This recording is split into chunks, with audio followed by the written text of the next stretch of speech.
25 ans. Il a fallu attendre 25 ans pour retrouver l'œuvre de Francis Bacon sur les cimaises d'un grand musée français. La magnifique rétrospective que le centre Georges Pompidou lui consacre jusqu'au 15 octobre rappelle que le choc est aussi grand aujourd'hui qu'il y a 25 ans.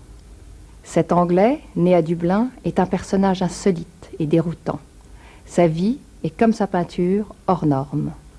Bacon n'a jamais dissimulé ses passions, les hommes, bien sûr, le jeu et l'alcool. Autodidacte, il aborde la peinture avec une totale liberté. Il ne raconte pas une histoire, il projette sur la toile un événement, un drame en un éclair. Sa peinture est directe, musculaire. Il peint ce que Michel Léris appelle la brutalité du fait. Il veut faire la peinture la meilleure du cri humain, car nous dit Léris, il veut nous faire entendre que la réalité de la vie ne peut être saisie que sous une forme criante, criante de vérité, comme on dit. La réalité de la vie, c'est d'être mortel. Il met donc en scène cette violence que la vie fait à l'homme. Il efface les visages, les chairs sont mises à nu. Il les emprisonne dans des constructions impeccables de cercles, de cubes ou de sphères. Sa palette, les couleurs fondamentales, le rouge, l'orange, le blanc, le noir, et toujours une vitre pour les recouvrir, pour unifier, pour mettre à distance. Pour Philippe Solers, dans son livre « Les passions de Bacon », un tableau de Bacon, on le sent plus qu'on ne le voit. On le palpe, on l'écoute. Il va droit au système nerveux. Sa vie, elle dérange, car il a vécu comme il a voulu. Dans ce film, vous allez voir avec quel humour, quelle distance et quelle liberté Francis Bacon parle de son travail et de ses passions.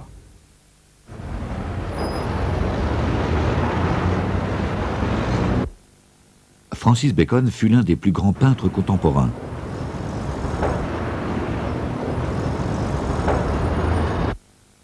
En 1985, la Tate Gallery de Londres lui fit l'honneur d'une seconde rétrospective.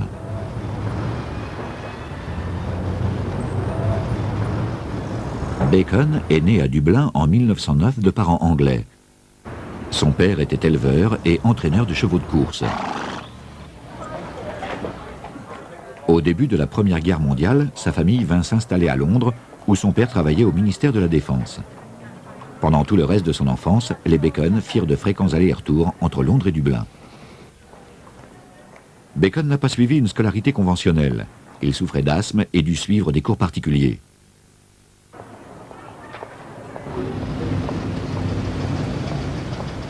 En 1925, âgé de 16 ans, Bacon quitta la demeure familiale. Il vécut quelque temps à Londres et voyagea en Europe.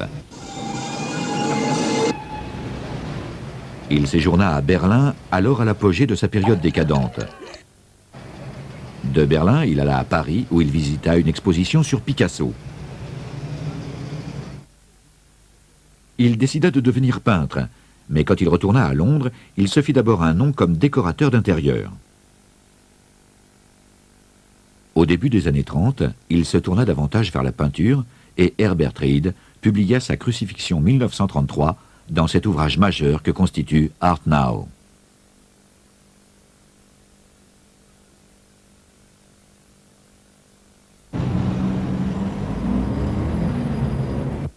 Cependant, sa première exposition ne fut pas un succès.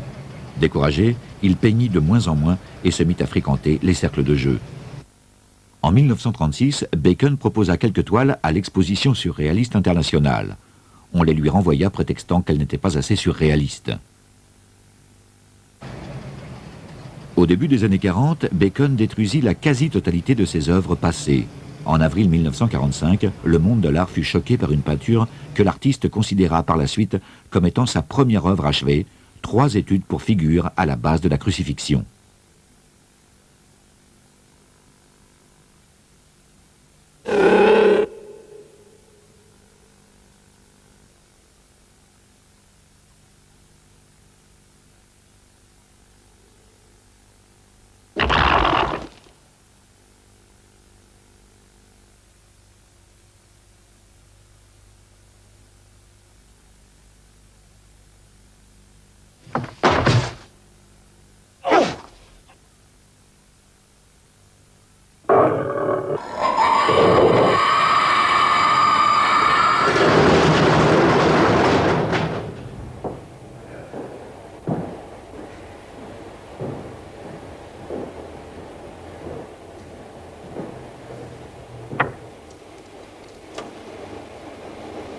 Dans vos premiers tableaux, vous semblez surtout vous concentrer sur la tête et la bouche.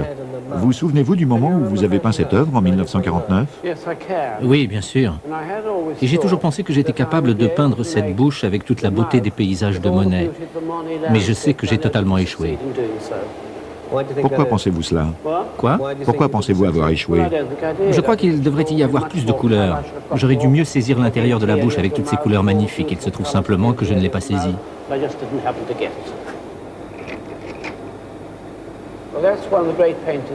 Voilà une des plus belles peintures au monde. C'est vraiment une des plus belles. En fait, j'étais obsédé par ce Velázquez. Et j'ai fait une grossière erreur quand par la suite j'ai essayé de peindre le cri du pape, car ça n'a rien donné. Je n'ai jamais trouvé la couleur et je n'ai jamais pu rendre le cri assez vibrant. Ce n'est pas du tout ce que je voulais. Ça, c'est juste une femme avec...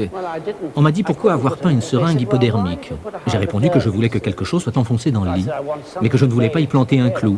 Aussi, j'avais pensé qu'une seringue ferait l'affaire. Et là, on m'a demandé si c'était pour suggérer qu'il s'agissait d'un drogué. J'ai dit non, pas du tout. J'ai juste peint une seringue. Vous avez beaucoup parlé de la déformation de la réalité dans vos tableaux. Celui-ci est-il un exemple de déformation du corps? Oui, je crois.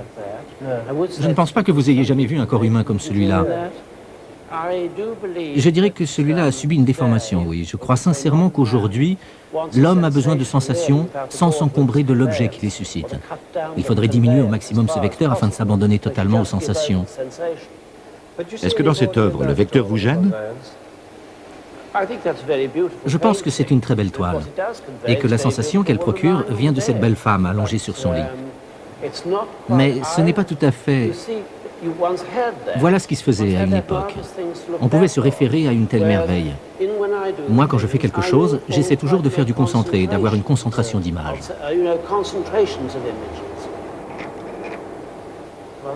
Eh bien, ça, c'est un désastre. Vous pouvez passer sur celui-là, je crois. Pourquoi dites-vous que c'est un désastre? Ce n'est pas ce que je veux dire. En fait, je crois que ça ne fonctionne pas. Pourquoi pensez-vous que ça ne fonctionne pas? Je trouve que ça ne cadre vraiment pas. Ce détail-là, au premier plan, n'a pas sa place. Le dessin par lui-même est plutôt bon, mais c'est le reste que je n'aime pas du tout. Ils auraient dû brûler cette toile.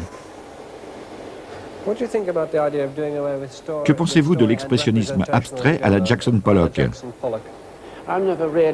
Je n'ai jamais fait grand cas de Jackson Pollock. Et bien sûr, comme c'est un héros aux États-Unis, cela m'a fait du tort. J'ai vraiment dit des horreurs sur lui quand une grosse américaine m'a demandé ce que je pensais de ses toiles. Et je lui ai dit que moi, j'y voyais comme des petits morceaux de vieille dentelle. Et ça s'est très mal terminé, j'en ai peur. Je n'ai jamais été trop apprécié aux États-Unis depuis. Trouvez-vous des qualités chez Roscoe? Non, c'est quelque chose qui m'a toujours échappé.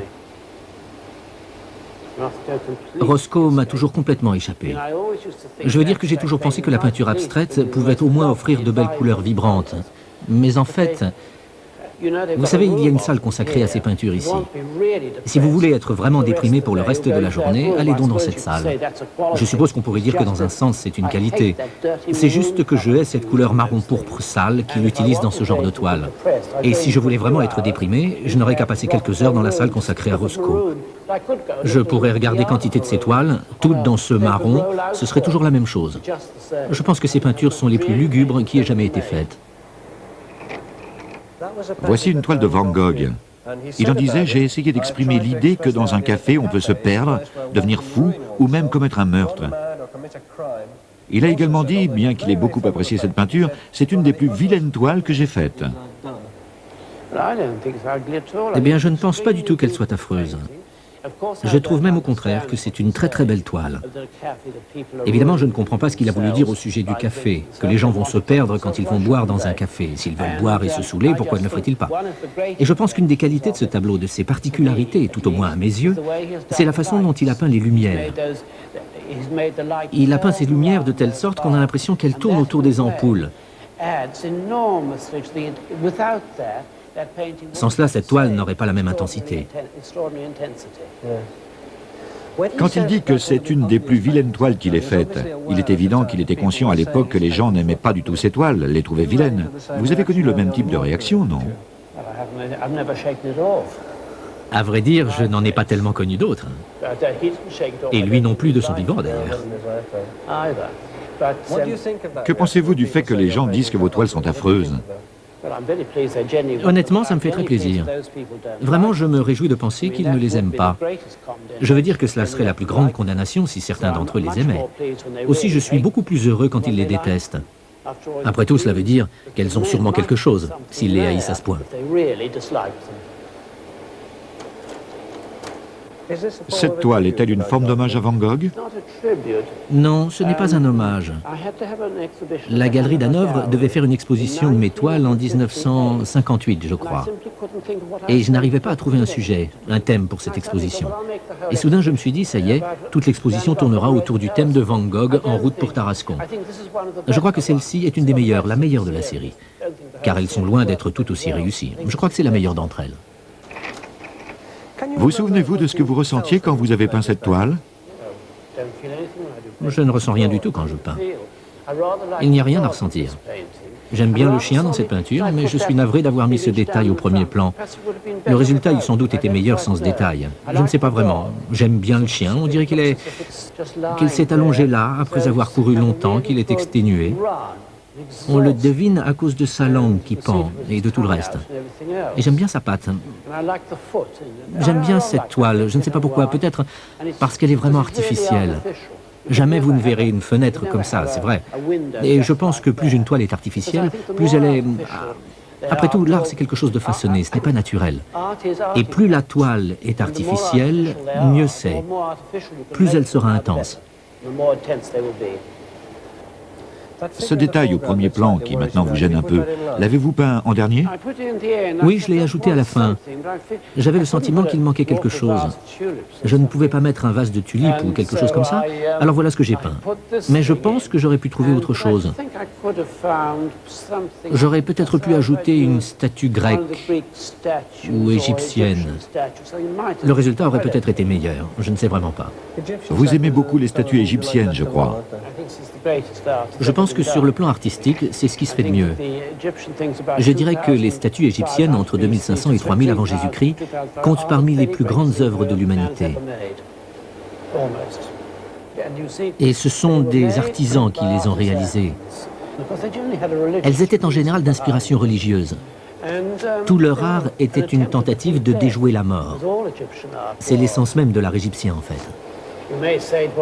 Vous pourriez me dire qu'on a toujours essayé de vaincre la mort en laissant des images.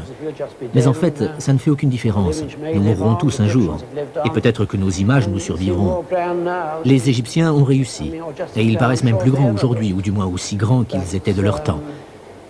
Enfin voilà, j'en sais rien du tout au bout du compte. Pourquoi aimez-vous tant peindre les silhouettes humaines? Eh bien, à mon sens, c'est ce qu'il y a de plus intéressant. Je n'aime pas peindre les paysages. Et cette chose qui traverse le ciel bleu, en fait, elle vient d'une des Parques, d'une des Furies d'ailleurs, ces déesses grecques du destin. Vous savez, nous sommes tous hantés par les Furies à cause de cette immense culpabilité de ce que nous sommes. Je ne suis plus tellement hanté par la culpabilité aujourd'hui, si tant est que je l'ai jamais été. Mais vous aimez beaucoup Échille, n'est-ce pas? Oui, beaucoup, parce qu'il évoque... Je lis Échille parce qu'il m'inspire des images très intéressantes. C'est la raison pour laquelle je le lis. À cause des Furies? Pas seulement, non. Pour tout le reste aussi. La violence d'Échille me suggère des images. Je ne sais pas si vous vous souvenez de la magnifique traduction d'un de ses vers. La puanteur du sang humain me sourit. Quoi de plus étonnant, vous ne trouvez pas? Ces quelques mots évoquent aussitôt des images fantastiques. Par-delà les terres tourmentées, nous avons rangé nos armées. Nos fins vaisseaux écumant les mers en une quête vengeresse. Au pied des remparts, tapis comme un lièvre dans l'attente de l'extase des combats, la puanteur du sang humain sourit à mon cœur.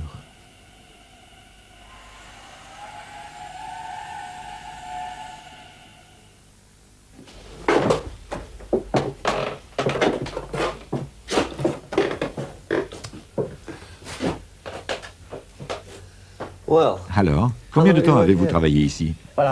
Oh, des années. 23 ans, je crois. Peut-être plus. C'est un véritable taudis dont personne ne voudrait, mais moi, je peux travailler ici. Sur ces murs, vous pouvez voir mes quelques peintures abstraites, parce que je me sers des murs pour essayer mes couleurs. Et ça vous plaît de laisser tout ça dans cet état? Eh bien oui, je laisse tout comme ça. J'ai déjà essayé de tout ranger, mais je travaille beaucoup mieux au milieu du désordre. Je ne pourrais pas travailler si mon atelier était propre et bien rangé. Cela me serait totalement impossible. Pourquoi, à votre avis? Je n'en ai aucune idée. Le chaos m'inspire des images.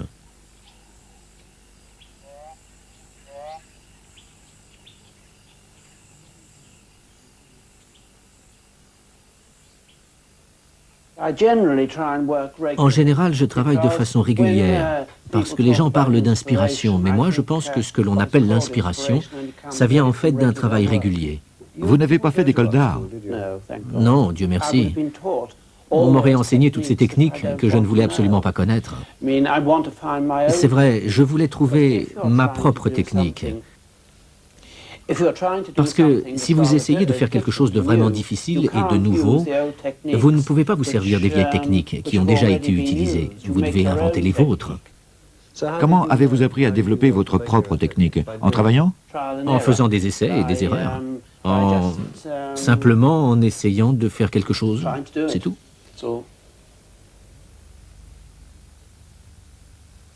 Quand vous commencez une toile, avez-vous déjà une idée de ce que sera le résultat final?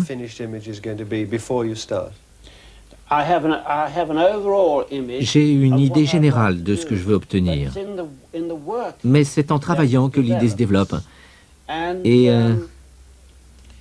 voyez-vous, c'est un problème assez délicat maintenant, car je suis un peintre figuratif et je pense...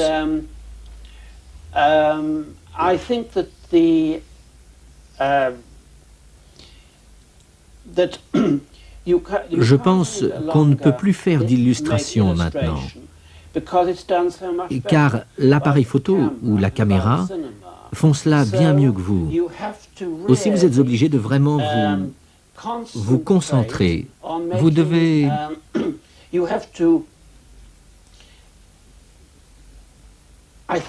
J'avais une idée très claire de tout ça ce matin. Je l'ai noté et je l'ai mis dans ma poche. Je ne me souviens plus de ce que je voulais dire. Je peux me servir de mon papier?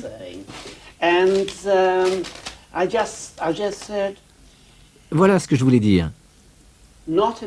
Non pas une illustration de la réalité, mais plutôt la création d'images qui sont une concentration de la réalité et une sténographie de sensations. Est-ce que vous commencez par faire une esquisse? Non. Vous attaquez directement la toile? Oui. À la peinture? Oui. Pour quelle raison?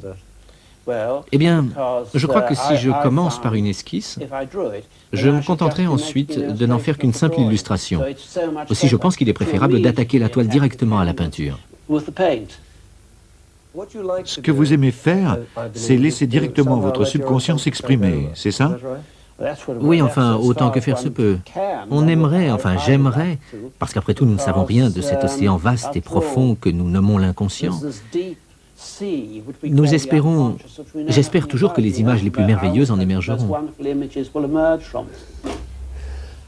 Et en même temps, cependant, vous croyez à ce qui est parfaitement en ordre, n'est-ce pas? Oui, je crois que mon travail est un chaos parfaitement ordonné. Quand vous êtes devant une toile, comment essayez-vous d'arriver à ce résultat? Quelles sont les étapes qui jalonnent votre travail? Eh bien, en fait, ces images inconscientes que j'essaie, les images que j'essaie de créer, j'ai la sensation que j'ai quand même envie qu'elles soient bien ordonnées. Mais vous ne voulez pas les contrôler. C'est un gros problème. Au début, quand ces images surgissent, vous ne les contrôlez pas. Mais quand elles semblent prendre forme, pour les réaliser, vous devez les contrôler. Mais en les contrôlant, c'est d'ailleurs là que réside toute la difficulté quand vous peignez à l'huile, vous créez une image et elle change constamment. Et ensuite, c'est en fonction de votre instinct et de votre sensibilité qu'elle évolue d'une manière ou d'une autre.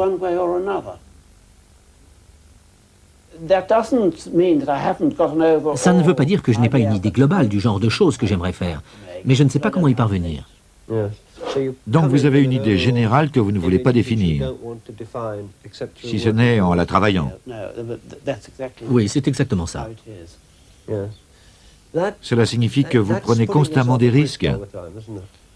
Eh bien, vous ne pensez pas que c'est nécessaire? Au moins, en tant qu'artiste, c'est ce qu'il faut toujours faire. Je veux dire, sinon vous seriez académicien. Êtes-vous captivé quand vous peignez, ou concentré, déprimé? Êtes-vous dans un état particulier ou bien cela change-t-il tout le temps? Bien sûr que cela change. Comme nos humeurs changent, oui, bien sûr. Mais j'ai une nature assez optimiste. Aussi, je me dis toujours que quelque chose de bien va se produire, de passionnant. Quand vous suivez l'huile, comme vous dites, vous donnez un coup de pinceau dans une direction et cela vous entraîne dans une autre direction. C'est évidemment très dangereux et cela risque de vous entraîner dans une direction que vous n'aimez pas du tout. Que se passe-t-il alors? Cela se produit très souvent. Et à ce moment-là, je détruis la toile. Vraiment? Vous la détruisez? Oui, généralement, oui. Vous ne la nettoyez pas pour la réutiliser? Non, parce que je ne peux pas. Je travaille sur l'envers de la toile, sur la face brute. Et cette face-là, il est impossible de la nettoyer, car elle boit la peinture. Pourquoi peignez-vous sur le mauvais côté de la toile? À une certaine époque, j'habitais Monte-Carlo, et j'avais perdu tout mon argent. Et il ne me restait plus aucune toile. Et donc, j'ai utilisé l'envers de celle que j'avais. Et je me suis aperçu que ce que l'on appelle le mauvais côté, la face brute de la toile, me convenait parfaitement, mieux même. Et par la suite, j'ai toujours peint à l'envers. C'est vraiment un hasard, parce que je n'avais plus d'argent pour acheter les toiles. En quoi cela vous convient-il mieux? C'est un avantage? Oui, ça accroche la peinture. Vous ne pouvez pas gommer ou effacer sur la toile brute. Chaque trait, chaque touche y est porté de manière indélébile. Je sais que parfois vous vous servez d'un chiffon sur vos toiles. Vous utilisez aussi des brosses en chien-dent et qu'également vous projetez de la peinture sur vos toiles. Pouvez-vous nous parler de la relation, je dirais, physique que vous avez avec la toile? Pourquoi est-ce si important de vous battre avec elle en quelque sorte? Parce que si vous avez déjà vu quelqu'un peindre un mur, ou si vous avez vous-même peint un mur, vous avez dû remarquer que la première marque que vous faites, et à l'endroit où le pinceau a fait cette marque, il y a une certaine vitalité. Une vitalité qui est perdue quand vous avez terminé. Et donc vous voulez que cette première marque, que chaque touche soit comme la première? Oui. Et quel est l'intérêt de littéralement jeter de la peinture sur une toile? Je ne l'ai fait que sur très peu de toiles. J'en avais marre de les voir telles qu'elles étaient. Alors j'ai juste jeté de la peinture dessus. Enfin, ça a donné ce que ça a donné. Mais j'aime beaucoup. Y a-t-il une manière de finir une toile ou bien est-ce que vous l'abandonnez simplement? Je sais quand elle est terminée. Mon instinct me dit quand elle est terminée. Je n'ai plus rien à y ajouter. Est-ce que vous travaillez de façon continue sur un tableau ou un triptyque, ou bien pouvez-vous attaquer quelque chose et le laisser 6 mois ou 1 an et y revenir plus tard? Non, en général, je termine ce que je fais. Je travaille très vite et généralement, vous pouvez le voir dans une pièce comme celle-ci, je ne pourrai pas travailler sur les trois en même temps. Alors je travaille dessus séparément et il se trouve qu'elles forment un ensemble. Vous voyez, quand j'ai travaillé sur ces toiles, j'avais une idée générale de ce que je voulais faire. Mais comme j'espère toujours que la chance va jouer en ma faveur, je n'essaie pas de lire mon travail. Je ne sais pas vraiment ce qu'il signifie. Je sais seulement ce qu'il signifie pour moi, formellement. Donc vous faites votre possible pour ne pas raconter une histoire? Oui, absolument. Je ne veux pas raconter d'histoire. Je n'ai aucune histoire à raconter. J'aime la rigidité de l'image. J'ai envie de me donner un choc. Maintenant, on peut dire que le choc est une forme d'expression. Mais l'expression de quoi? Ça, je ne sais pas. C'est un choc visuel. Ce n'est pas un choc provoqué par une histoire. C'est juste un choc visuel. Accepteriez-vous l'idée qu'on puisse décrire ce triptyque comme 3 portraits? Si vous le voulez, vous pouvez dire qu'il s'agit de 3 portraits. Mais je ne crois pas que ce soit le cas. Alors que présentez-vous en fait lorsque vous avez terminé? Rien, si ce n'est ce que les gens veulent y voir. Rien.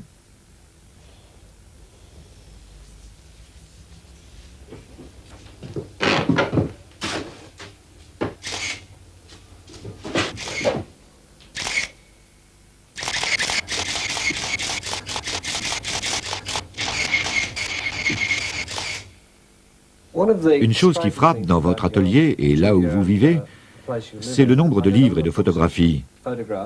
Toutes ces photos sur les murs, et toutes ces photos en général, un peu partout. Pourquoi êtes-vous si attiré par les photos? J'ai observé tous les styles de photos. Des photos d'animaux sauvages, de mouvements, vraiment tous les types de photos. Le genre en lui-même m'importe peu. Les clichés m'intéressent, c'est tout. Et de temps en temps, certains de ces clichés m'inspirent des images.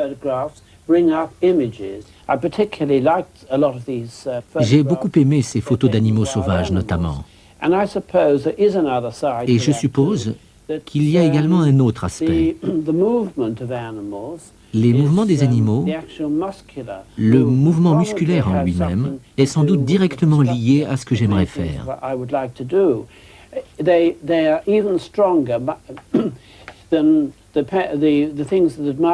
Elles sont encore plus fortes que les travaux de Muybridge sur le mouvement du corps humain ou des animaux.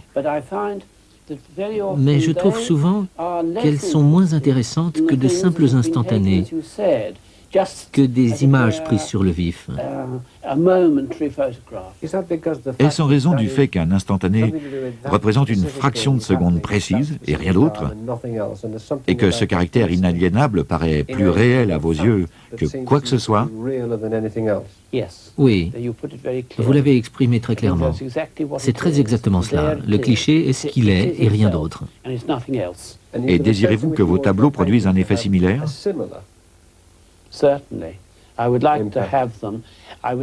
Il est certain que j'aimerais que mes toiles expriment le même effet immédiat que l'on trouve dans le cliché de cet animal après la mise à mort.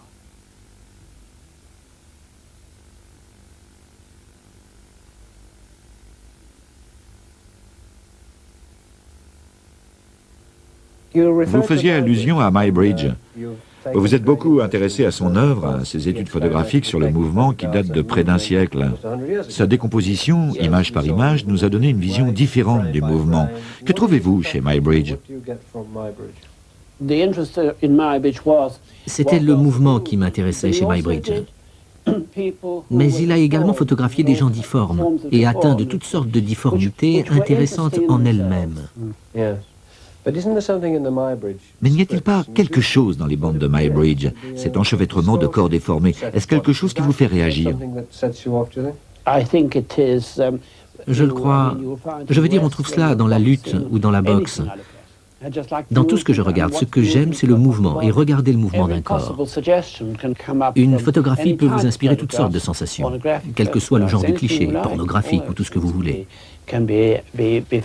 Tout est fascinant. Vous pouvez voir toutes sortes de choses intéressantes et excitantes que vous aurez peut-être la possibilité d'utiliser. Vous vous êtes énormément intéressé à la photographie au rayon X à une époque. Eh bien, je possédais un livre sur la façon de placer un patient en radiographie. Il contenait des choses très intéressantes. Mais cela ne l'est pas en tant que tel. Voyez-vous, pour moi, tout cela constitue simplement ce que l'on appelle, ce que des artistes plus conventionnels appellent un modèle, ou la matière d'un sujet. Ce sont mes modèles et la matière de mes sujets.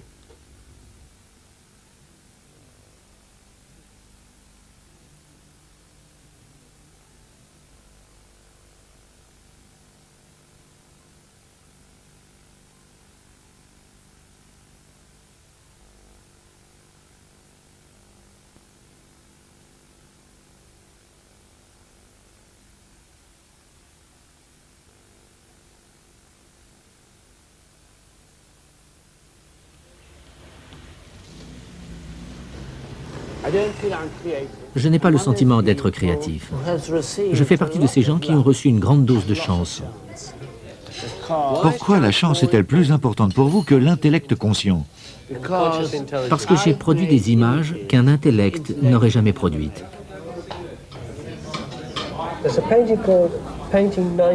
Le tableau intitulé « Peinture 1946 » résume d'une certaine façon ce qui a fait votre renommée. Et il représente de la chair morte, de la viande. Dans cette peinture-là, j'essayais de peindre un oiseau tombant dans une prairie. Et les traits de construction que j'avais disposés sur la toile m'ont évoqué ce tableau qui n'avait strictement aucun rapport. Je ne puis vous dire comment le motif est venu, mais il s'est trouvé qu'il venait ainsi. Et je me suis soudain mis à peindre la viande et cette grande image qui est celle d'une espèce de dictateur entouré de viande. Tout cela s'est mis à se développer de la sorte très rapidement. Comment cela s'est-il produit, je l'ignore. C'est l'une des toiles les plus inconscientes que j'ai jamais peintes. Pourquoi de la viande? J'étais frappé par l'aspect merveilleux de ces carcasses extraordinaires qui pendent dans les grandes boucheries, qui pendent sur les murs. Je trouvais leur couleur étonnante, qu'elles sont belles. Vous dites qu'elles sont belles. Beaucoup de gens, en regardant vos tableaux, les considèrent comme des images d'horreur, des images violentes, des images de sang et de mort, et ne les trouvent pas du tout belles. Le tout est de savoir de quelle horreur on parle. Que puis-je faire pour rivaliser avec ce qui se passe chaque jour? Si on lit les journaux, si on regarde la télévision, si vous savez ce qui se passe dans le monde, que puis-je faire qui rivalise avec l'horreur que l'on rencontre? Sauf que j'ai essayé d'en faire des images. Et j'ai essayé de la recréer et de produire, non de l'horreur, mais des images réalistes. Donc, en regardant vos tableaux, on regarde le monde. Oui, je le crois. Après tout, entre la naissance et la mort, cela a toujours été la même chose. Il y a toujours eu cet aspect, non pas un aspect, mais ce qui est. C'est la violence de la vie.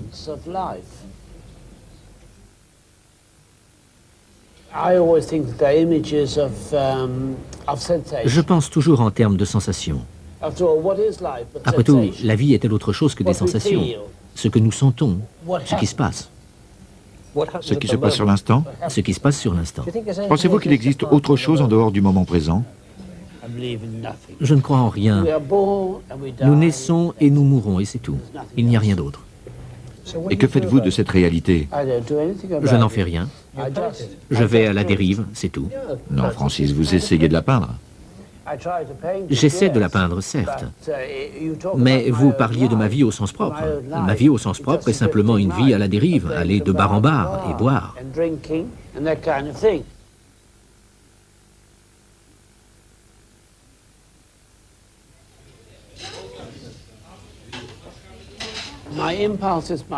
Mon moteur, c'est ma vie.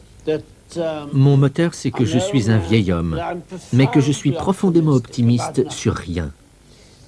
Comment peut-on être optimiste sur rien? Je puis l'être. Pourquoi? Le fait d'exister pour l'instant présent. Exister aujourd'hui me rend optimiste. Optimiste envers quoi? Rien.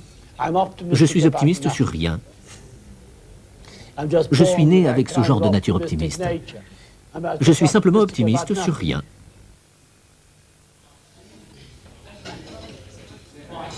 Quelle est la raison de la place primordiale de la bouche dans votre peinture? Ça, je peux vous l'expliquer. J'avais acheté un livre sur les maladies buccales à Paris il y a de nombreuses années. Les illustrations étaient très belles. J'aime la bouche parce qu'elle ressemble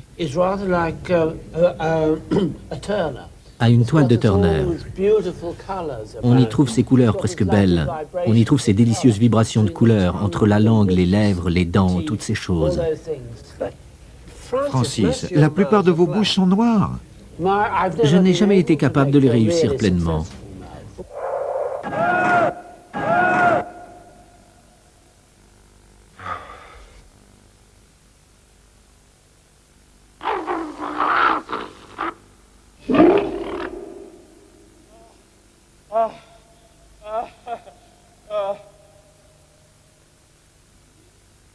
Voulez-vous me raconter l'histoire de la chair dans la peinture, Francis? Ingres était peut-être le plus grand peintre de la chair féminine. On lui doit les plus belles images sur ce sujet, à mon avis. Je pense qu'elle compte parmi les plus belles. Il s'agit probablement, et de façon curieuse, des corps les plus sexuels que l'on trouve dans la peinture. Il est fort douteux qu'un homme qui n'aime pas la chair féminine soit capable de peindre un sujet aussi beau qu'un bain turc. Et ressentez-vous la même chose quand vous peignez? Je ne fonctionne pas comme vous dans la vie. Et naturellement, mes attitudes sont différentes. Voulez-vous en parler? Eh bien, je puis en parler. Eh bien, parlons-en. Quelles sont vos différences? J'aime les hommes. La chair de l'homme est très intéressante, bien sûr. Elle m'a toujours attiré. Mais c'est différent en même temps. Qu'est-ce qui vous attire chez les hommes? J'aime bien les hommes. J'aime leur cerveau, j'aime la qualité de leur chair. Vous aimez visiblement les hommes de Michel-Ange. Je pense que tout son art culmine dans ses dessins. Ce sont à mes yeux les plus beaux dessins qui existent. Vous avez dit, enfin j'ai lu que vous disiez qu'il transcrivait l'aspect le plus expansif. Vous le disiez mieux, vous disiez... Je vais vous dire ce que je disais.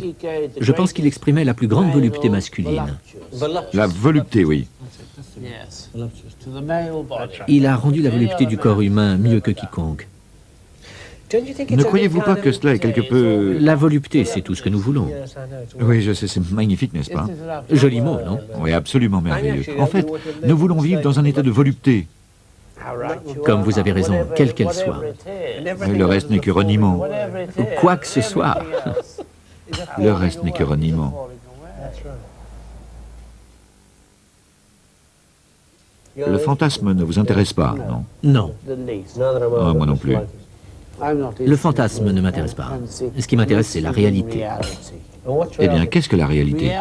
La réalité, c'est ce qui existe. Êtes-vous réel? L'êtes-vous? Vous êtes réel selon moi.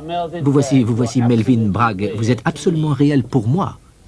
Vous voilà en chair et en os, devant moi. Comment allons-nous reproduire cela? C'est réel. Comment exprimer cela dans un autre art? Pourquoi en voyez-vous la nécessité? Voilà qui est intéressant. Pourquoi le voulez-vous? Parce que je veux... Vous devriez dire, pourquoi le voudriez-vous? Je veux être capable de transcrire par une autre forme d'expression la réalité d'une image qui m'excite.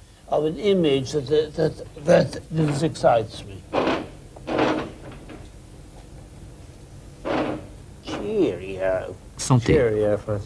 Santé, Francis. Pourquoi désirez-vous faire cela, Francis? Parce que j'aime le faire. C'est pour cela qu'il se trouve que je suis peintre et c'est tout.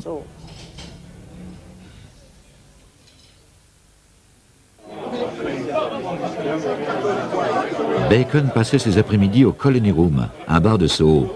Il le fréquentait depuis que Muriel Belcher l'avait ouvert en 1949.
J'aime voir beaucoup de gens, même si je ne les connais pas. Observer les changements de leur physionomie, leurs mouvements, et toutes ces choses sont manifestement très importantes pour moi.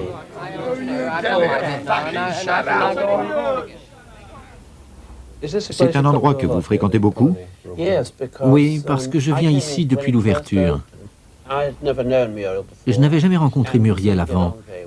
Et on s'est très bien entendu. Et elle m'a dit, Francis, je ne veux pas que tu travailles ici, mais amène des gens que tu connais ou qui aimeraient venir. Tu auras droit à 10 livres par semaine et toutes tes consommations gratuites. Ce qui m'a beaucoup aidé.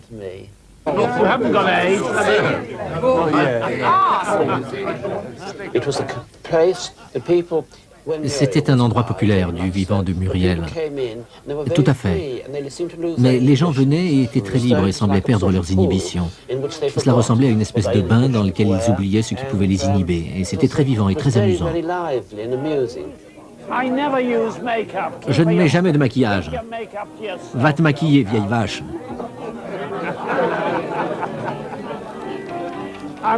Je ne fais pas partie de ces vieilles folles qui se peinturlurent.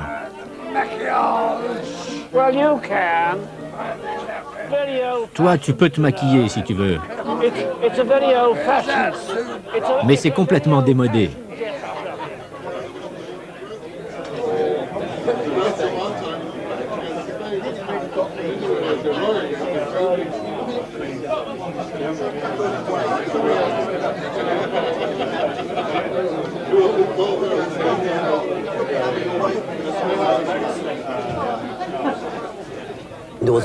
Il y avait un club merveilleux de l'autre côté de la rue, le Gargoyle, où les gens échouaient en venant d'ici. Et ensuite, dans le secteur rasé à la suite des bombardements, il y avait un endroit très agréable où on pouvait atterrir vers 4 heures du matin et se faire servir du thé, des sandwichs au bacon, ce genre de choses. C'était ouvert toute la nuit. C'était une vie très agréable. Mais tout cela est mort maintenant, c'est le passé.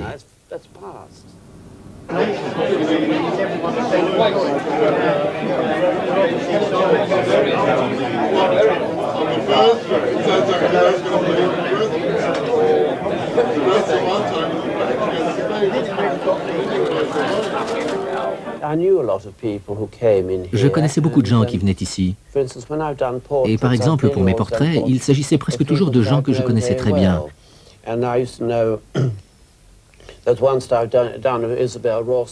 Et j'en ai fait un, par exemple, d'Isabelle Rawsthorne.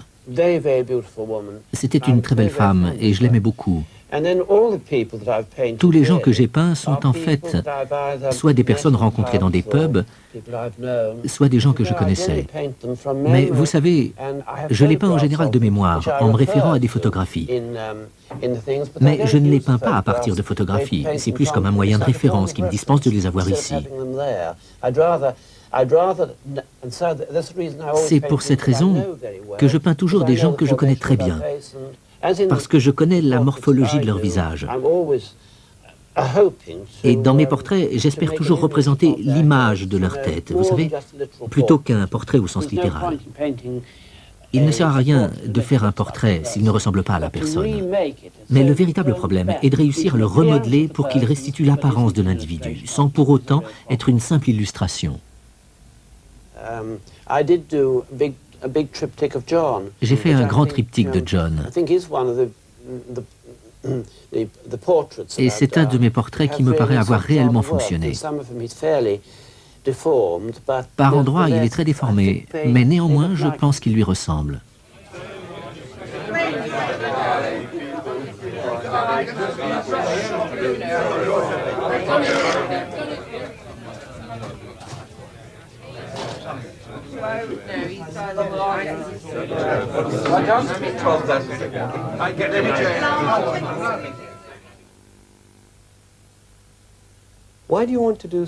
Qu'est-ce qui vous a conduit à faire ces triptyques?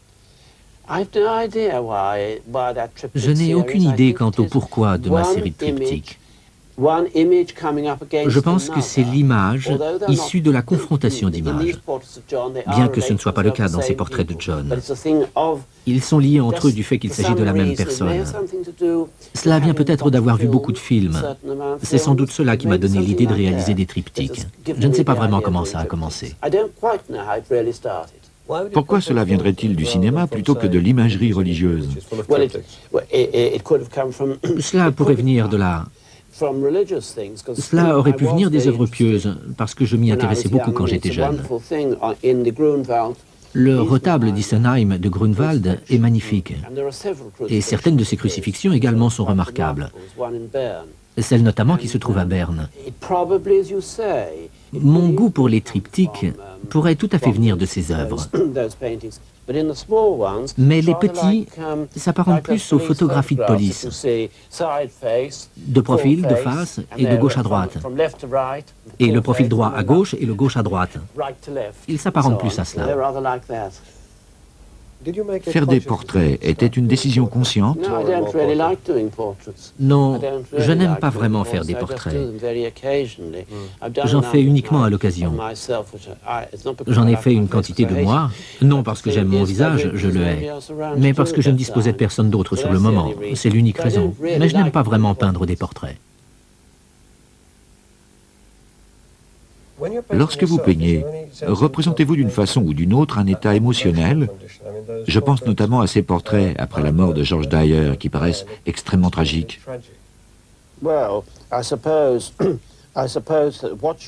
Je suppose que l'on ne fait que colorier l'état psychologique du moment. Mais n'étant pas un peintre expressionniste, ce doit être inconscient. Je ne cherche pas à exprimer quelque chose. En peignant ces autoportraits, je n'essayais pas de transcrire le chagrin après le suicide de quelqu'un ou quelque chose de cette nature. Mais il est possible que cela soit apparu à mon insu. Ce qui s'approcherait le plus de raconter une histoire dans toute votre œuvre est, je crois, un triptyque de George Dyer. Certes, c'est ainsi que ce triptyque a été trouvé, comme vous le savez. Et de ce point de vue, c'est probablement ce que j'ai fait qui se rapproche le plus de raconter une histoire.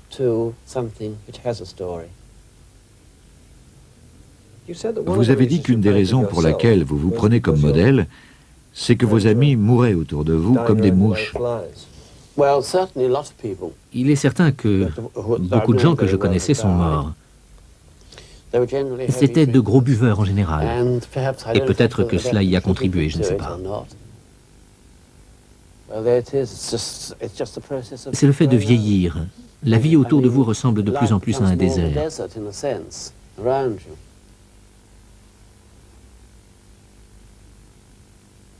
Pensez-vous beaucoup à la mort?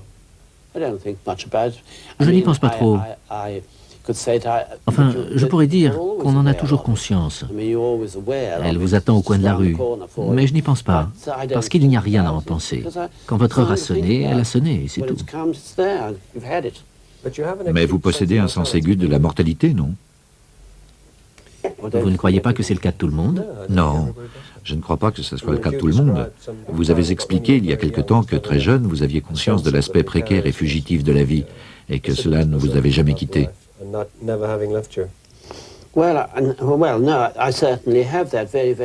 Eh bien, je le ressens certes profondément. Mais je pense que lorsqu'on apprécie beaucoup la vie, il s'agit de la même pièce, vue côté pile ou côté face.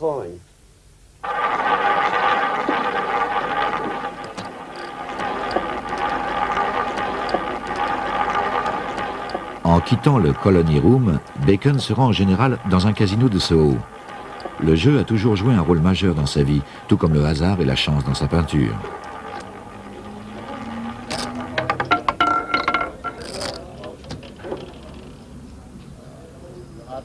$17 black.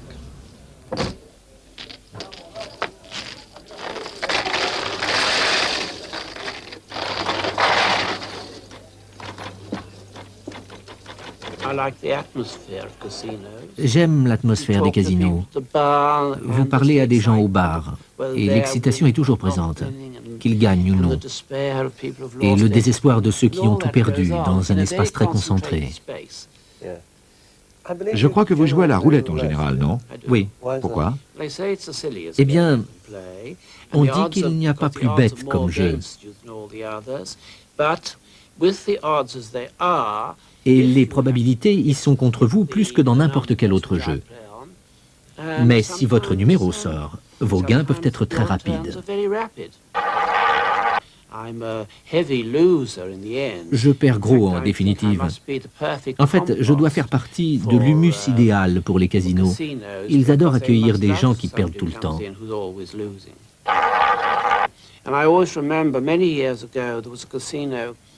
Je me souviens qu'il y a longtemps, il y avait un casino qui a disparu depuis, dans Curzon Street.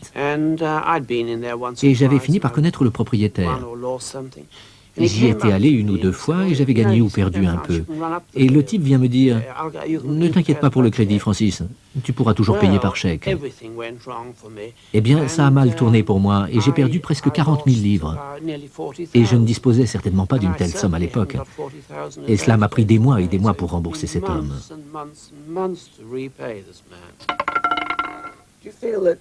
Le jeu est-il un risque pour vous? Pensez-vous que le danger qui y est attaché soit nécessaire pour votre peinture? Je ne crois pas. Je crois que le mot est trop fort. Pour moi, le risque, ce sont les gens qui prennent de vrais risques, ceux qui risquent leur vie. Pour moi, il n'y a pas de vrais risques dans le jeu. Il s'agit donc d'une autre forme de chance que celle dont vous parlez dans votre peinture. Tout à fait. Pouvez-vous nous expliquer la distinction alors? L'accident en peinture est un accident sur lequel vous pouvez agir. Si le hasard se présente, vous pouvez l'exploiter et le développer, alors qu'au jeu, vous poussez vos mises à chaque tour de roue sans vraiment pouvoir y faire quelque chose. Ce qui se dégage irrésistiblement de votre œuvre, c'est que l'expérience qui vous importe le plus est l'expérience des autres êtres humains. Est-ce exact? Oui, oui, c'est de loin le plus important. Quand vous représentez deux personnes, elles sont presque toujours accouplées. Mais êtes-vous intéressé par les gens dans le cadre d'une autre relation? Oh, certainement. Il se trouve juste que je ne les peins pas, ou que je ne suis pas capable de les peindre.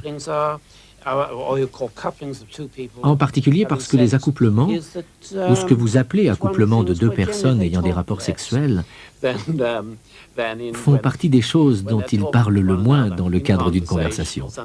Je ne suis pas à proprement parler un artiste de la conversation. Je ne représente pas des conversations. Et les accouplements sont une façon d'aller droit au but. Parce que toutes les conversations qu'ils pourraient avoir risquent d'être très courtes. Peut-on dire qu'il s'agit d'accouplements violents? Seriez-vous de cet avis? Je suppose que la plupart des accouplements sont violents. Enfin, ils le sont plus ou moins. Mais quand vous éjaculez, ils deviennent violents, peut-être. S'agit-il de cette violence-là dans vos tableaux? Probablement, je le pense. Mais en vérité, je n'en sais rien. Je veux dire, cet accouplement, ce sont des personnages qui s'accouplent, mais je ne sais pas s'ils sont violents pour les autres. Est-ce que, d'une certaine façon, vous ne cherchez pas à représenter vos couples dans leur animalité? Naturellement, nous sommes des animaux. Nous ne sommes qu'une partie de la vie animale. Mais cela ne vous conduit-il pas à penser qu'il n'y a pas grand intérêt à essayer d'améliorer la condition humaine? C'est votre avis? Je ne suis pas à proprement parler une âme charitable. Je suppose que l'on veut améliorer la vie et qu'il faut le vouloir. Je n'aime pas penser à la souffrance humaine, mais elle existe, car l'homme se reproduit à une telle vitesse qu'il est obligé de souffrir. Lorsque vous peignez, cherchez-vous à savoir si le tableau parlera en termes de douleur ou de plaisir? Est-ce que cela vous intéresse? Est-ce que cela entre dans le processus de la création? J'espère que mes toiles présentent un reflet de la réalité, ou d'une recréation de la réalité. Mais on peut penser que la réalité, ou presque toute la réalité, est douleur. Quand je dis que la réalité est douleur, je ressens que si vous voulez saisir quoi que ce soit de réel en peignant et en produisant des images, elles seront douloureuses. Je pense que si quelque chose est fort, les gens pensent que c'est douloureux. Je ne crois pas que mes productions aient quelque chose à voir avec la douleur, en fait.